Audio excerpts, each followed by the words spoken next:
Bom, estamos de volta com o Ricardo Mota Entrevista, esta semana tendo como convidado o Geraldo Castro, que é uma das principais lideranças do SOS Pinheiro, um movimento que se tornou conhecido aqui por motivos óbvios. A quem eu deixei como indagação, antes do intervalo, exatamente o momento, qual foi o momento em que vocês sentiram que o problema era grave demais, ou muito mais grave do que aparentava inicialmente? Ricardo, as chuvas foram no dia 15 de fevereiro. Do ano passado. Do ano passado, 2018. O abalo sísmico foi no dia 3 de março. Uhum. Em outubro, eu fui fazer um cadastro na igreja. E um colega me falou, não foi Defesa Civil, não foi secretaria nenhuma. Fiz esse cadastro. Quando terminei, perguntei à menina da Defesa Civil qual é o objetivo do cadastro. Ela não sabia qual era o objetivo do cadastro. Ela me perguntava dados pessoais, renda, dados demográficos de uma forma geral. E não sabia do problema. Então eu comecei a me inteirar da situação. Quando eu vi que a situação era grave e que os moradores, em sua grande maioria, não tinham o mínimo conhecimento do problema, nós criamos o SOS Pinheiro. E tem uma aura de mistério, né, em torno disso, né? Ficou escondido. Né? E isso ficou represado, essas informações ficaram represadas no âmbito de um grupo muito pequeno, de 16, 17 pessoas no máximo 20 pessoas. E eles não... Do próprio bairro? Do próprio bairro. Aquelas pessoas primeiras afetadas ali do Divaldo Suragi. E eles não tiveram condições de propagar isso. Não tiveram, digamos assim, os instrumentos para poder propagar isso para a população, embora já existisse um grupo de WhatsApp com 50 pessoas. Ou seja, isso foi se espalhando e aí entre vocês com essa informação, de passagem, fragmentada, que é sempre muito perigosa também, né? Isso. Aí nós fomos nos inteirando dos fatos e propagando para a população. E esses grupos de WhatsApp foram aumentando. Foram aumentando quando foi no dia 3 de dezembro, nós fizemos um ato ali na rua, dentro do bairro, e terminamos 12h30. Quando foi 1h30, o prefeito decretou a situação de emergência. Uhum. As pessoas não tinham noção do problema. O primeiro relatório da CPRM foi em julho. Vocês sabiam que o Ministério Público Estadual tinha um relatório desde setembro, outubro. E decretou sigilo, né, sobre esse relatório, que eu acho, inclusive, foi um dos motivos até dessa aura de mistério e da especulação em torno do tema? Houve um relatório em julho de 2018. Onde a CPRM já apontava e já se tinha noção dessa gravidade. Né? O prefeito ficou arrastando, né? O prefeito e a Defesa Civil ficou arrastando isso até dezembro. Houve a eleição para presidente, o governo estava no seu último ano, era um governo já de transição, já se prolongava isso daí, mas a Defesa Civil e a Prefeitura deveria ter dado publicidade ao fato. E, vamos lá, eu concordo com você, acho que há uma omissão geral do poder público, seja do governo federal, estadual e municipal. O que eu não indago a história do Ministério Público, até pelo fato de que é um fiscal né, do poder público de forma geral, e ter guardado esse relatório que só foi tirado ali a fórceps, né? Eu sei que o CREA fez alguma pressão do Dr. Marco Carnaúba, nosso grande amigo, que tem dado uma grande força a gente. Ele fez essa pressão. Esse relatório de outubro, ele detalhava o plano de contingência. Então, em nome de não causar pânico à população, creio eu, que eu não tive contato com o Dr. Sodré, ele colocou... Sodré? Era o promotor que estava naquela ocasião com esse relatório e com a causa. Então o doutor Sodré foi e colocou isso daí em sigilo. É como se fosse uma parte do outro relatório que tratava só do plano de contingência. Eu creio que ele não queria causar pânico à sociedade. E então ele segurou aquilo dali. Falava em helicóptero, falava em hospitais, falava de todos os fatores que tem que ter no plano de contingência. E isso ficou até meados de dezembro, quando a gente já estava o SOS já estava com um corpo muito significativo, e o doutor Marco Carnaúba nos ajudou nesse sentido, e desencavaram finalmente esse relatório.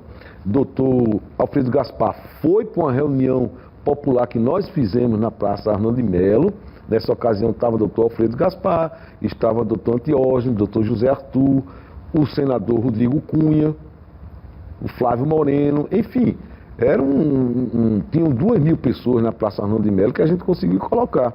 Então, a partir daí, desencadeou-se, o Ministério Público viu que o caso era de suma importância, fizemos a representação no Ministério Público Federal, começaram a ter as audiências. E aí começou a propagar realmente a situação, a imprensa começou a tomar mais... Eu particularmente, assim, me dei conta, né, só na virada do ano, de que efetivamente algo muito grave acontecia ali.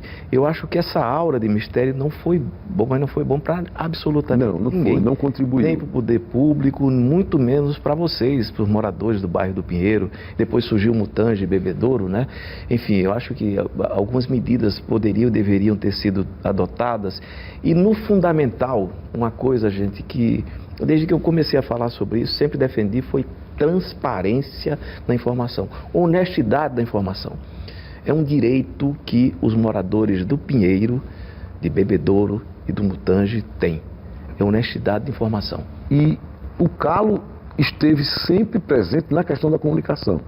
Em meados de dezembro, eu tive a oportunidade de ir para uma reunião do NUDEC e alertei ao senhor Dinário Lemos. Eu disse: o maior problema que o senhor vai ter é de comunicação. Contrate um comunicador especializado em comunicação de risco. De risco. Mas eu sugeri também, me perdoe de sugerir isso de forma geral, sugeri tanto para a Prefeitura como para o Governo do Estado. Aliás, eu acho um desserviço, inclusive, esse desencontro entre governo e Prefeitura num momento tão grave. Olha, você tocou na entrevista aqui com o Eduardo Canuto sobre a proposta do presidente do Timés Airã para tentar levar o prefeito e o governador à igreja. Não é isso? Aquela ideia do doutor Tutimés foi exatamente levada pelo SOS Pinheiro na reunião com o prefeito, intermediada por ele. Observe, como é que um prefeito da capital, para fazer uma reunião com o seu povo, é preciso ter a intermediação do presidente do Tribunal de Justiça. E naquela ocasião eu disse para ele: prefeito, o senhor diz que está interagindo com o governador. O governador diz que está interagindo com o senhor, mas na prática nós não vimos isso. Não há essa interação. E se há hoje alguma interação, e há, deve-se, e eu digo com toda a convicção, ao Enio Lins e a Eliane Aquino. São os dois secretários de comunicação do Estado e do município. Eu conversei com ambos. E como sei da maturidade dos dois, que não se pegam ou não se apegam a essas questiúnculas de natureza política eleitoral, fizeram avançar alguma coisa. Um encontro onde só havia desencontro. Olha, antes desse encontro do Enio com a Eliane, nós tivemos a iniciativa de colocar uma pessoa, nosso amigo Celso, que é do ITEC e que mora no Pinheiro, para fazer a intermediação das duas secretarias, para ver se amenizava a situação de comunicação. Ou seja, você tem um povo que está sofrendo, pressionado num campo de concentração. O Pinheiro hoje é um campo de concentração, de emoções, Ricardo. As pessoas estão adoecendo, as pessoas têm no SOS a sua tábua da salvação, porque senão elas não teriam apoio nenhum. Então, aí você vem com a comunicação, com a desinformação. E depois, esses mesmos gestores vão botar culpa em fakes. Não, fakes tiveram lá uma participaçãozinha, mas depois já foi amenizado. Geraldo, veja só, essa história tem rede social. Eu acho que nós vamos, como humanidade mesmo, e particularmente em um país cujo nível educacional é baixo, nós temos um nível educacional muito baixo, temos um descrédito imenso do poder público. Eu acho que prospera muito mais aqui do que em outros lugares, mas prospera. Prospera na Índia, a gente está acompanhando, por exemplo, as eleições da Índia, as pessoas estão se matando por causa de fake news. Quer dizer, é um problema complexo e mundial. Agora, acontece. E a forma de combater, eu não tenho dúvida nenhuma, é informação, informação e informação. Informação correta. Claro. Né? Nos nossos grupos, nós temos 29 grupos de WhatsApp. Combatemos fácil o fake news quando ele começou a aparecer. Quem postasse era retirado do grupo. Hoje não tem fake news no nosso grupo. Os grupos, vocês mesmos, né, fazendo filtro, os próprios moradores foram fazendo os filtros ali dentro dos grupos. Então, chegou um momento que os próprios moradores não admitiam o fake news. Hoje, se a gente acabar com os nossos grupos de WhatsApp, A prefeitura não se comunica com os moradores, Ricardo, porque não tem um modelo eficiente de comunicação. É incrível isso daí. E o sofrimento deles por informações é muito grande. Recentemente, e muitas vezes a gente não pode dar informação porque a gente não tem da prefeitura. Recentemente, a Defesa Civil bloqueou, boicotou o SOS Pinheiro, faz reuniões com as lideranças de bairro e não convida o SOS Pinheiro. Disseram recentemente na apresentação desse plano de contingência que foi solicitado pela liderança do bairro o Sinteal como ponto de encontro. Não foi. Nenhuma liderança solicitou o Sinteal, até porque o Sinteal está na área de risco. Se aquilo houver um deslizamento em cima do Sinteal, como é que vai fazer com aquelas pessoas ali no Sinteal? O Arnaldo não pediu o Sinteal, que é a liderança lá do BB, lá do Mutange. Então, novamente, erro de comunicação. Pedem as pessoas para ir fazer o cadastro na Secretaria de Ação Social, da rua tal. Vai todo mundo fazer o cadastro. Quando chega lá, recebem negativas. Por quê? Porque não é toda rua. É a casa que estiver caracterizada com alguma cor.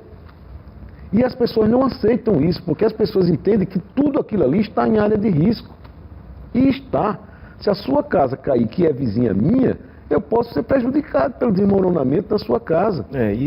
Enfim, se houver alguma movimentação de solo ali, imagino que não vai atingir uma casa especificamente. Eu vou fazer um intervalo comercial aqui, mas deixar para você a indagação. Como é que é o dia a dia? Como é que tem sido o dia a dia da comunidade, ou do que restou hoje, né? Porque já são 500 famílias que saíram dali, né? Não, jamais. Eu acredito que já tenha saído umas 750. Oficialmente, né? Pelo aluguel social. Pois é. Então a gente volta daqui a pouco. Até já.